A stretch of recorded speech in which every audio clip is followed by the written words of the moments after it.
morning. That was very disappointing. Good morning. Good morning. It's an honor to be here. I live in Boston, but I'm a Midwesterner by birth, which means I talk to people as I pass them on the street, and I drive my wife crazy because I chat people up in the supermarket. So it's good to be home. So two things.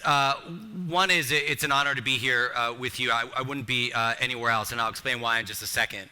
But the second thing is I'm going to walk through my challenge, but what I want you to think about, oddly enough, is yourself and what you care about and what you're passionate about.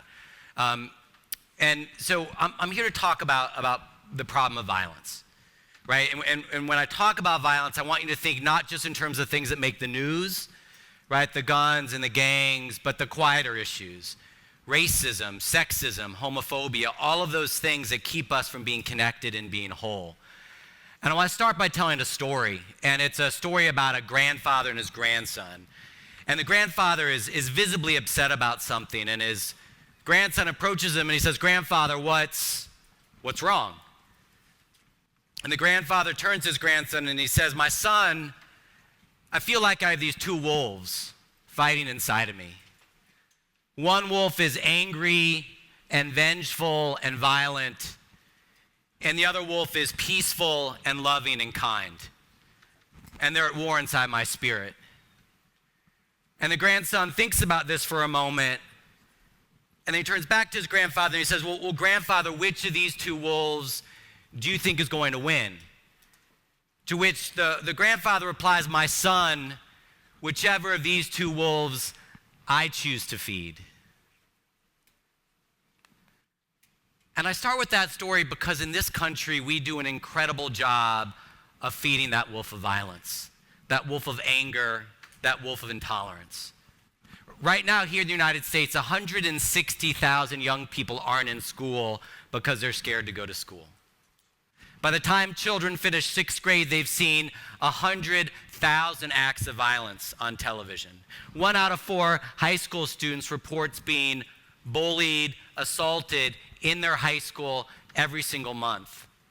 Where I work in Boston, 1 out of 10 6-year-olds visiting Boston City Hospital had seen someone shot, killed, or stabbed by the time they were 6. This wolf of violence. Right, but these are just statistics, right? These are numbers.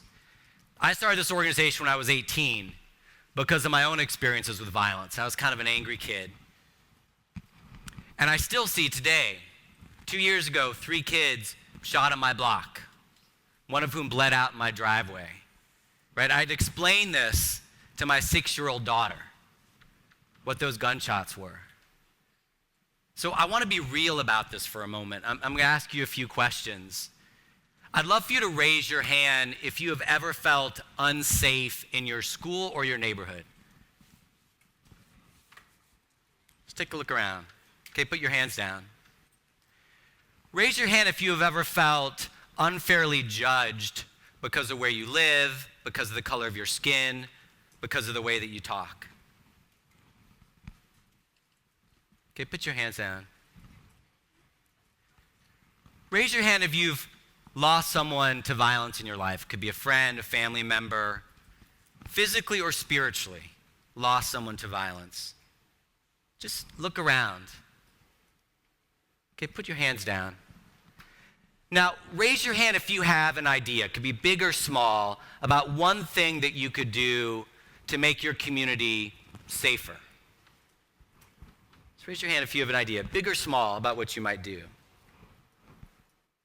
Okay, put your hand down. Raise your hand if an adult with power, principal, mayor, has ever asked your opinion on how to fix your community. Okay, put your hand down. Raise your hand if an adult with power has ever given you resources. $25,000 or more. I'm talking about real resources to solve a problem. Okay, just take a look around. So that's what we do at Peace First. We have $1 million venture fund to invest in young people's ideas to make peace possible in their communities. And so this is what I think is the other problem when we talk about violence, which is we tend to think about young people in one of three ways, right? Young people are victims who we need to protect. They're perpetrators that we need to punish, right? We lock people up, we incarcerate young people, we turn our schools into prisons, right? Literally, with metal detectors of police officers, or spiritually. Sit in your seat, don't talk, where are you going? Or we talk about young people's potential. Raise your hand if anyone's ever told you you're the future. Okay, put your hands down. Okay, they're lying to you. Because you're not the future, you're the present, right?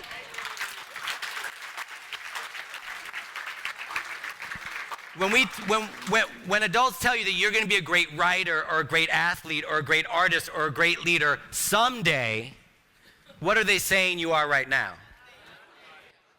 So I'm going to share two statistics with you that should scare you. One is from the Berkeley Media Studies Group, and what they do is they track media stories about young people. They measured all the stories about young people that took place in all sorts of media over the course of the year.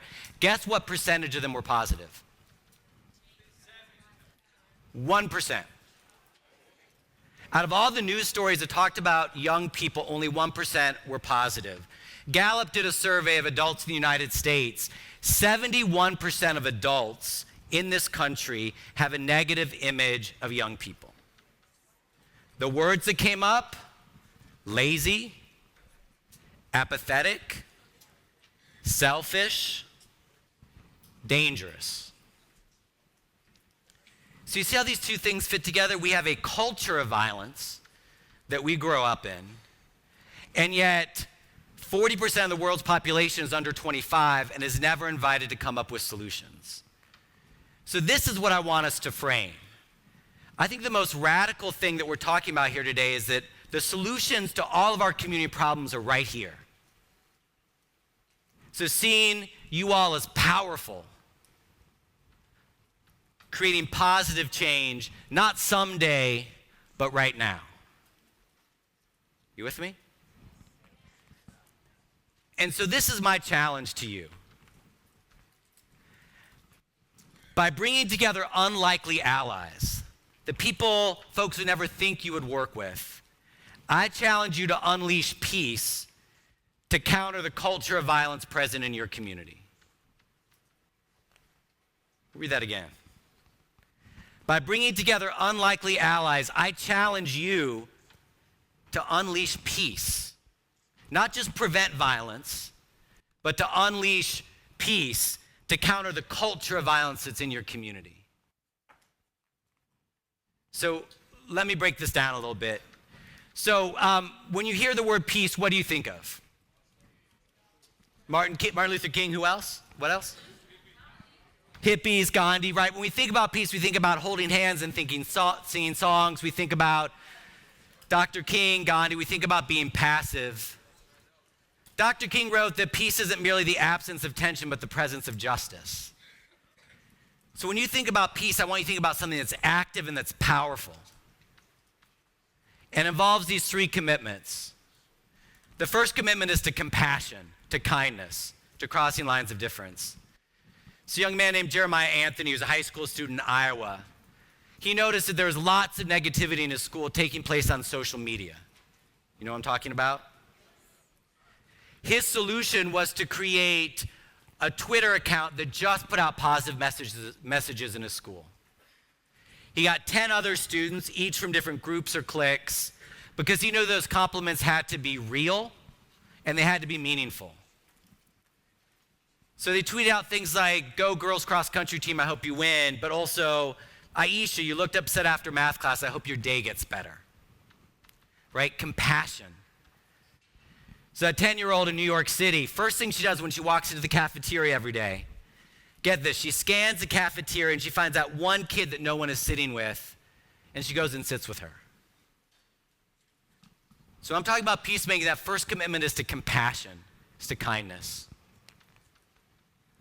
The second is to courage, is taking a risk, is standing up for someone else or an idea. This is Babatunde Salam, 18 years old in Baltimore. He was driving home from class, got pulled over by the police on suspicion of drugs, handcuffed, thrown to the curbs, and told that if he had been in a different neighborhood, they would have beat the blank out of him. He took that anger that he felt and he made a movie about it. We interviewed young people of color in Baltimore about their experiences with the police, but he didn't stop there. He then went and interviewed police officers and asked them, what goes through your mind when you work with young people you don't know? What are you scared of? His insight was that young people and the police were terrified of each other. So as an 18-year-old, he went and trained 2/3 of the Baltimore police force on how to work with young people. Not only against what his boys in his neighborhood said he should do, but standing up in front of 20, 30, 40-year veteran officers and talking about how he experiences them as a young person of color. Courage. Then the third piece is collaborative change. So many of our stories about peacemaking are about individuals and events, right? We think about Dr. King and we think about Selma. But peacemaking happens every day by the choices that we make. The civil rights movement was not Dr. King or Rosa Parks. It was thousands and thousands of mostly young people, by the way, sitting in rooms like this, in church pews and restaurants, and deciding they were going to be different by working together. This young man is Wei Chen. He came to the United States when he was 15 years old from China. Second week of school, got sucker punched in the back of the head. Welcome to America. He went to report to the school security officer. They threw down a binder with black and white photos and said, who hit you? He's like, I don't know. Sorry, nothing we can do about it.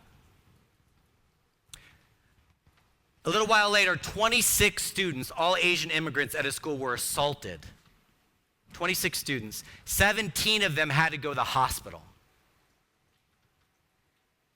His insight, listen to this, his insight was these students who are beating the crap out of me are actually just as much a victim as I am of a school culture that condones that kind of behavior. This young man barely speaks English, against the wishes of his parents, leads an 8-day boycott of his high school. Students would show up every day, hold a press conference, and say, we are not going to participate in a system that doesn't see us as human. He filed a Justice Department lawsuit, which he won, on the basis of the journal that he kept every day about who got assaulted. Got a new principal, sensitivity training for the teachers. But he didn't do it himself. He started off with just the Chinese students, then the Vietnamese students, then the Latino students, then the African American students, finding that common cause.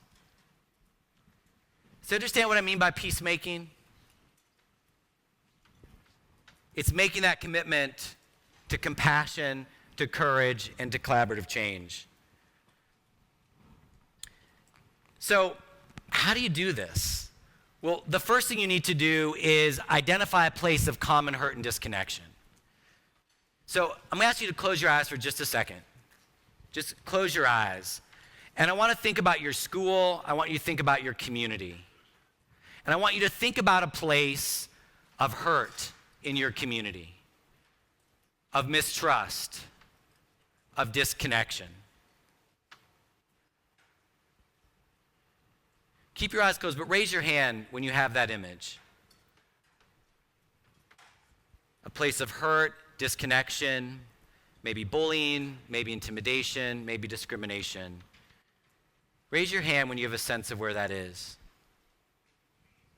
Okay, put your hands down. Next, I want you to imagine what the world might look different. Could be a small thing, could be a big thing. But imagine how your school, your community could look different. More inclusive, more welcoming, more kind, more compassionate. Again, big or small, just one image. Raise your hand when you have that image.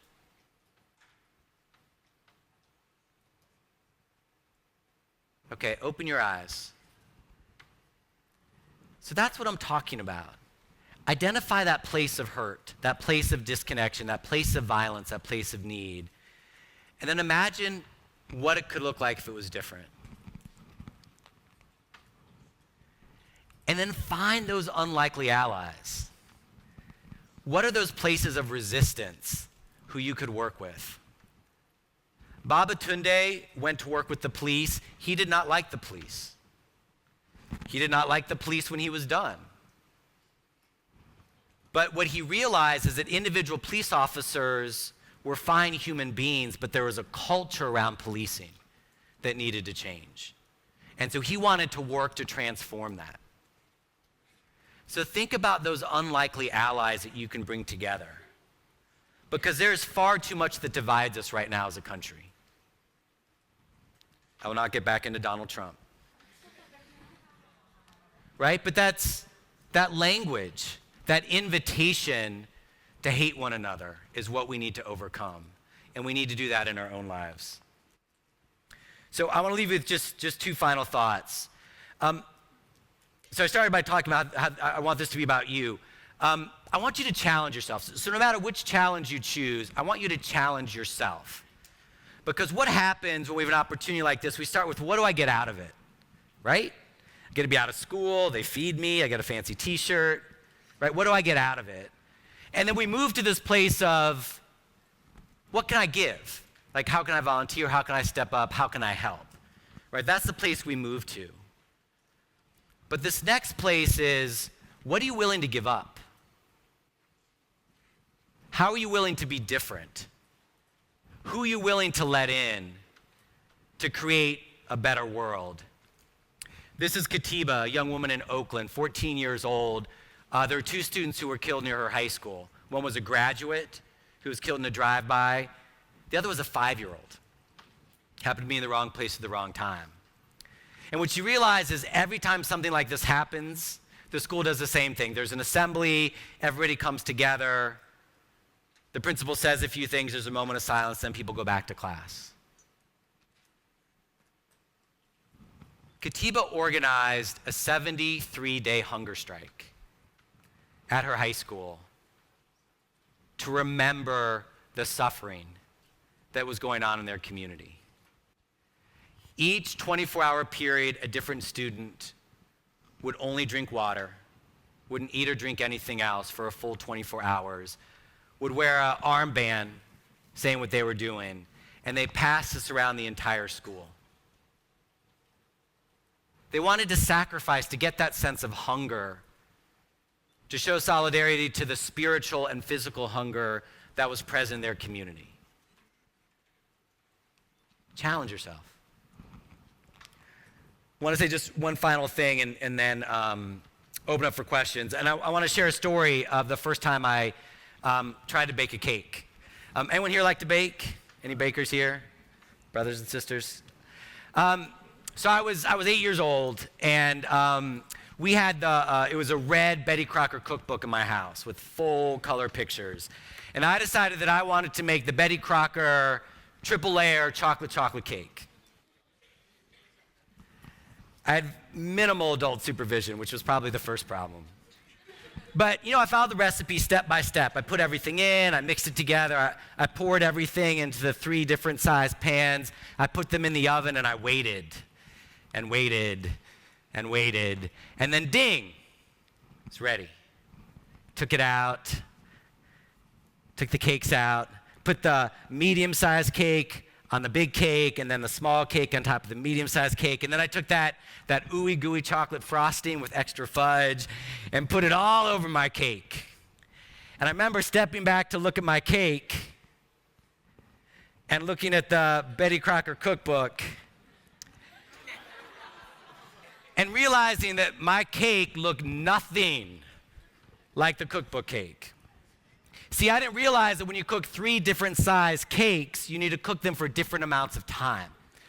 So the bottom layer was kind of this ooey gooey mess, and the top layer was this charred piece of rock, and it sort of middle layer sunk into the bottom layer, kind of like the Titanic. And I didn't realize that before you frost a cake, you need to let it cool. So all my frosting had pooled into this gross mess of chocolateness at the bottom of the cake. But I can tell you this. That was the best cake that I've ever eaten in my life. And it's because I made it with my hands. It was mine. Social change is like that. Handsome, beautiful, well-dressed folks like me will get up here and paint beautiful pictures of what social change looks like. Your stories like Babatunde and we, 8-day boycott. That's not how it works. It took we 3 years to organize this school. Babatunde's first workshops with the police were a disaster. They literally walked out on him. Katiba's hunger strike didn't live beyond the 2nd year. Social change is messy. But I will guarantee you this, if you put your heart into it, if you find those unlikely allies to work with, if you tackle that image that you thought about of disconnection and hurt and replace it with something, it's going to be good because it's yours. So again, my challenge to you is to bring together unlikely allies to unleash peace. This peace that we desperately need in our communities, in our lives, to counter this culture of violence, this culture of intolerance, this culture of hatred that's so present in all of our communities. Thank you.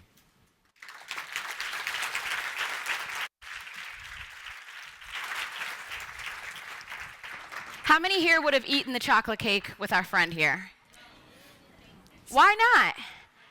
It's probably still going to be good chocolate. It's chocolate, a little burnt, a little like cookie dough. It's kind of be like a burnt cookie dough chocolate thing. No, okay. All right, questions? Yes.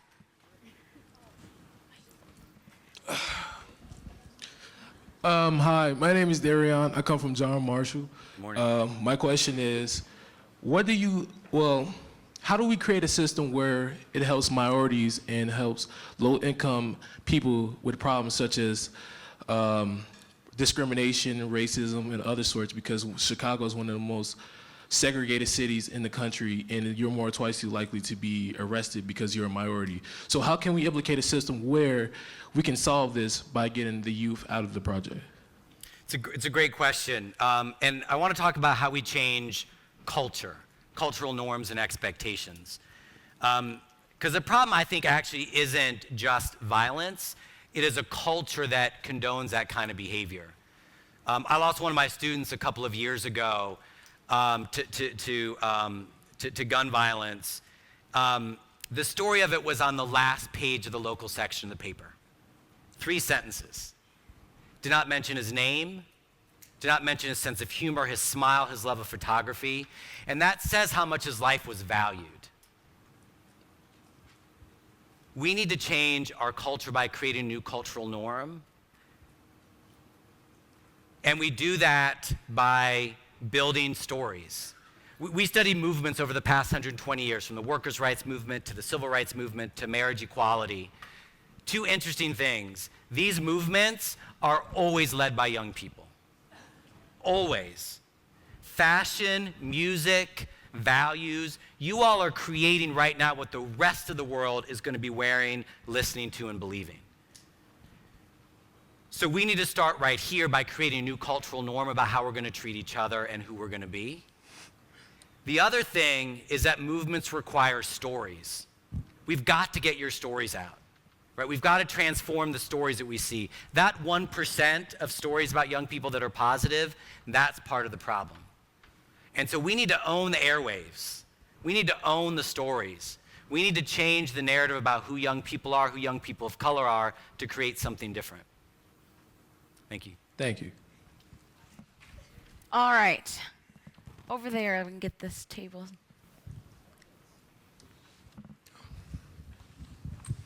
My name is Kayla White. I'm from Morgan Park High School.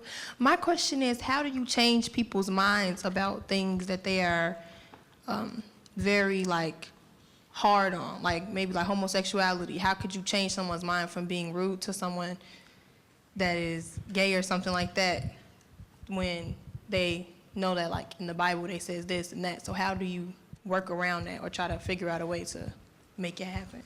It's a great question. So first off, I have a master's of divinity, so I'm happy to talk scripture anytime.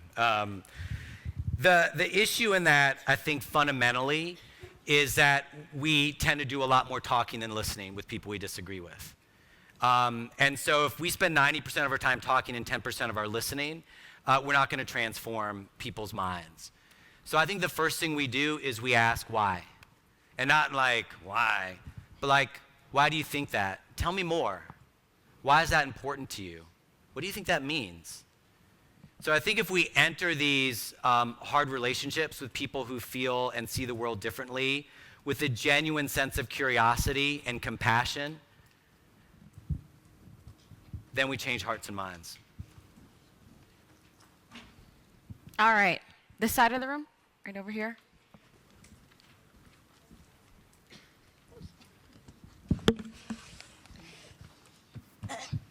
I'm Angel Potts from Corliss High School.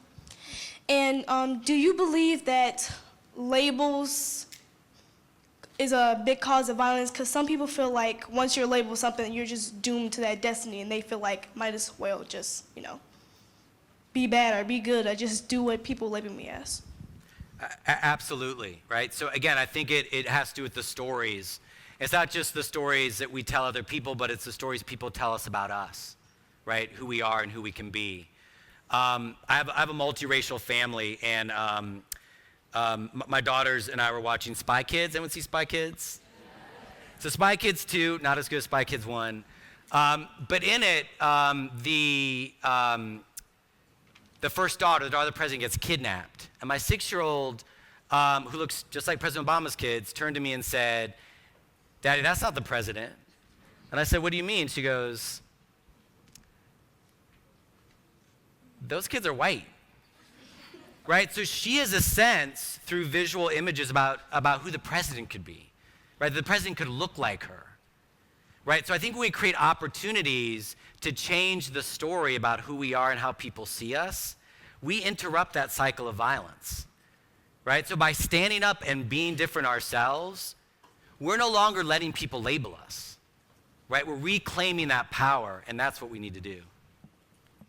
That was deep. Let's give a round of applause to that response. All right, so we're going to go on this side of the room. We have time for one more question.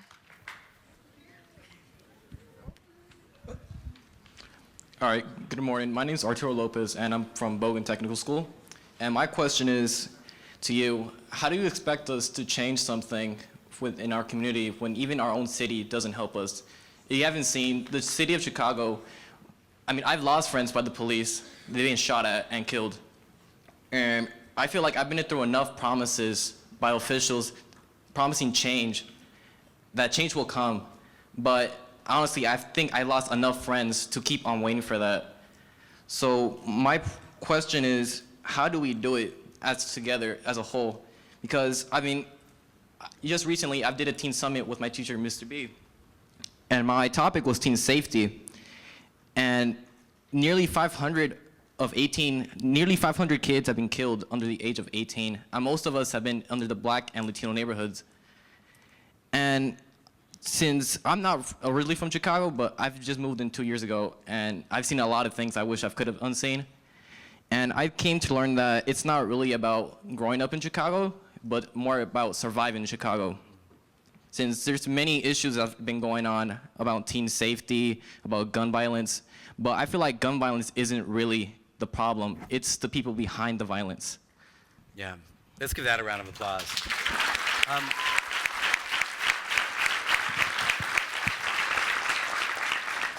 So first of all, I'm sorry for your loss, but really our loss. So the two last things I want to say, and then I know we've got lunch coming on.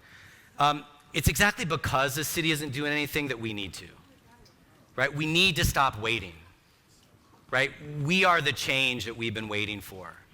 And I want to just say something about pronouns. Pronouns matter. Words matter. Words are powerful.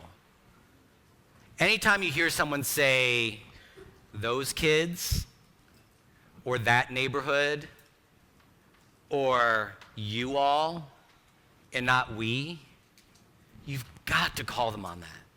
We all do.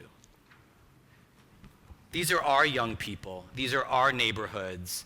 And for your question, this is our city. This is our city. And either we're going to take it back and do something about it, or we're going to be going to funerals for the rest of our lives. The change starts here and it starts now. Thank you.